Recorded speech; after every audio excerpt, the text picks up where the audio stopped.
Bitta ko'rganda bolalikni esga soluvchi o'sha mazali ta'mni hozir birgalashib tayyorlaymiz.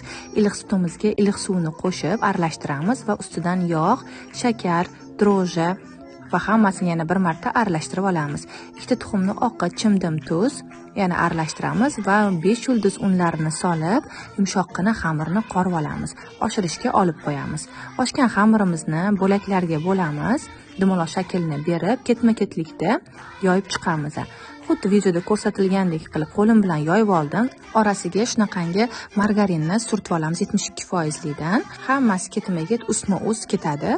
Mana xuddi shunaqa qilib oxirgi xamirni qo'yganda shunaqa tekislab yoyib yuboramiz, yuqoroq qilib ochib va formamizni berib olamiz. Uchburchak kesilgan xamirlarimizni ichiga nachinka qo'yib qoqishga ko'ra oshirishga olib qo'yamiz. Mana biroz turgach yana oshadi, ustiga tuxumni sarig'i va makni sepib 180 gradusda pishirishga olib qo'yamiz. Shunaqangi shirin, mazali, yumshoq bo'lib pishib chiqadi. Shakar va suvga aralashtirilgan sirop bilan ustini ho'llab olamiz. Juda ham mazali bo'ladi. Bitta like bosishni unutmang.